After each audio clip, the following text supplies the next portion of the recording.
Gold leaf. Look at this. It's gold leaf. It's imitation gold leaf, not 24 carat, I'm afraid.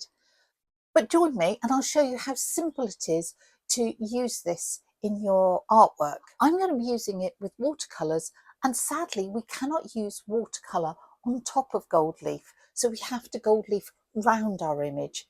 If we're an acrylic painter or an oil painter, you're laughing because you can actually work on top of this stuff. A lot of people are very frightened of gold leaf because it's so delicate and they think it's really expensive. But using imitation doesn't have to be expensive, and it can add such an impact to your paintings. My name's Liz Chadderton. I'm a watercolour artist based in Berkshire, and every week I share tips and tricks that I wish I'd known about ages ago. But I also love to experiment, and I love mixed media. So I really enjoy adding gold leaf to my paintings because I think it celebrates nature, and that's what my work's all about. Join me and I'll show you how I add gold leaf to the background of this little ink and watercolour fox. Here are the two little foxes that I would like to add gold leaf to, both painted on cradle boards, and I've prepared them with watercolour ground and then painted them with ink and watercolour. My plan is to gold leaf all the background and probably put a few spots in the fox so that it will all tie together. This is tiny, so I'm going to have fun trying to cut round it. Ignore those eyebrow whiskers because I'm going to gold leaf straight over the top and then put them back in with ink afterwards. The first thing you need is gold size. I like this from Polyvine because it dries really quickly. It's sort of 15 minutes and then it's going to be tacky and we can put our gold leaf on. But it's white, and if you put white on a white background, you cannot see where you've gone. So what I do, grab a little jar so any excess can be saved afterwards. Decant, you really don't need much. For a couple, it's going to be that. Maybe I'll add a bit more. And it's like a really thin glue that never properly dries. And it just stays tacky enough to grab the gold leaf. And what I do, look, there's my leftover paints from painting those foxes. I simply tint the gold size, and this has two huge benefits. First, I can see where I've painted it. Second, it almost acts as an underpainting to the gold leaf, so that if it breaks up a little as I put it on, this colour shines through. Just give that a shake. Use an old brush because this gold size is, say, it's effectively a glue, and you wouldn't want it on your watercolour brushes or, well, your proper painting brushes. It's difficult to get interesting edges with this technique because it'll end up looking very, very cut out. And in watercolour, our edges, having nice soft and lost edges, is part of the charm of the medium. So what I sometimes do is sort of almost stipple along the edges just so they're not straight lines. Just stipple again.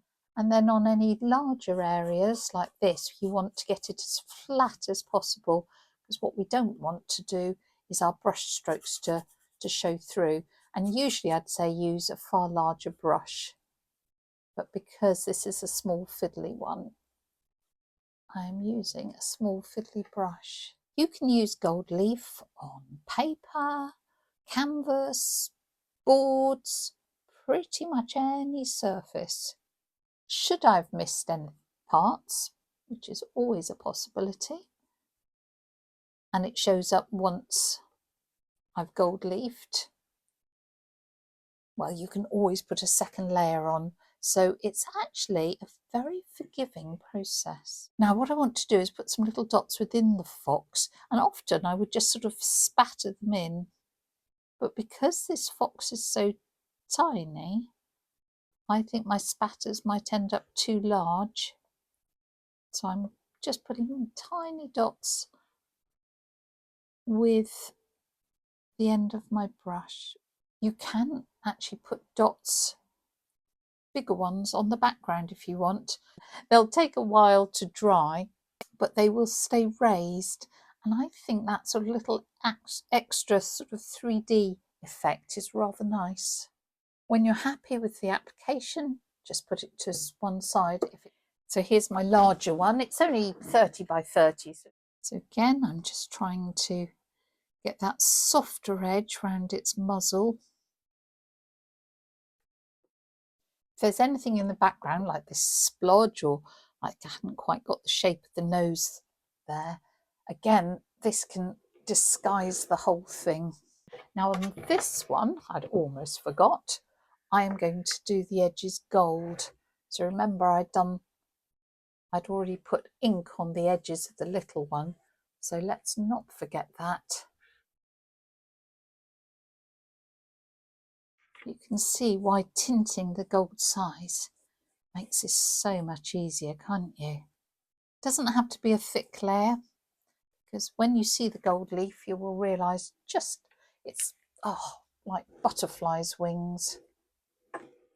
Gold size is water soluble. This is sort of acrylic base, so while it's wet you'll be able to wash it out of brushes and off you and clothing, but once it's dry or tacky you won't.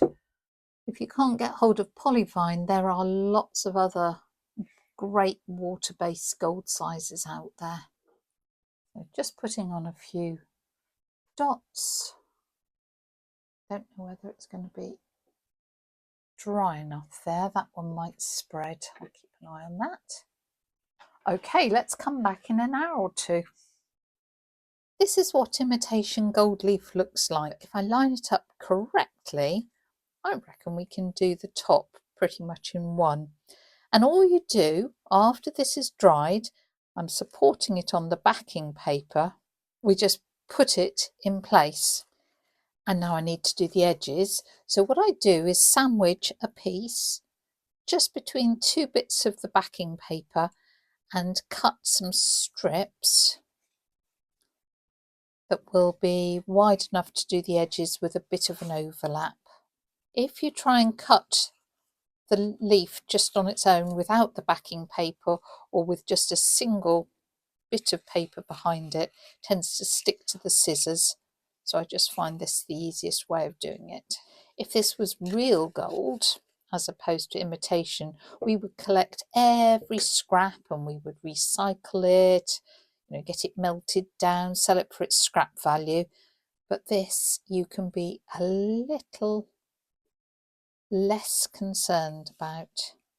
Get a soft, clean, dry brush, and either you can brush it in place or you can protect it with a bit of paper and just press it into place.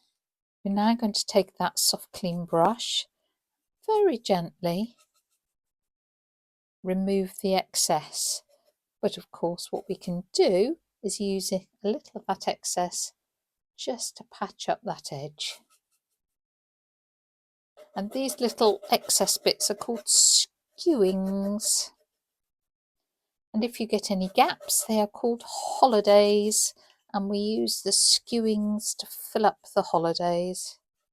If you get a big bit like that, definitely worth saving.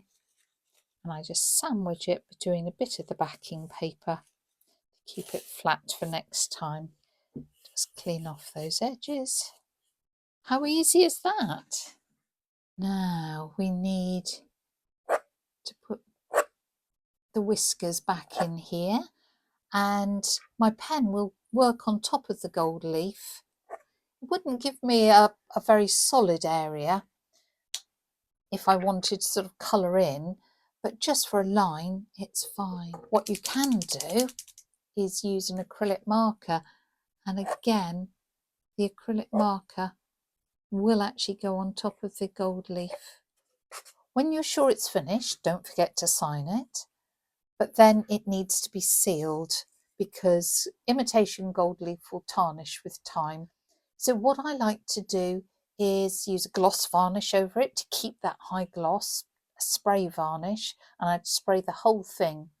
And if I want the watercolour element to stay looking very watercoloury, I then brush over with a matte varnish just over the shape, because it is quite a simple shape and we could just have that matte and that gloss, and that's really rather nice. So on a bigger piece, the process is just the same, but we're going to have to patch things. I'm going to put it down, put it in place and tuck it round the sides. Let's do it again. We just overlap by a few millimetres. Tuck it round down the side and just make sure it's in place.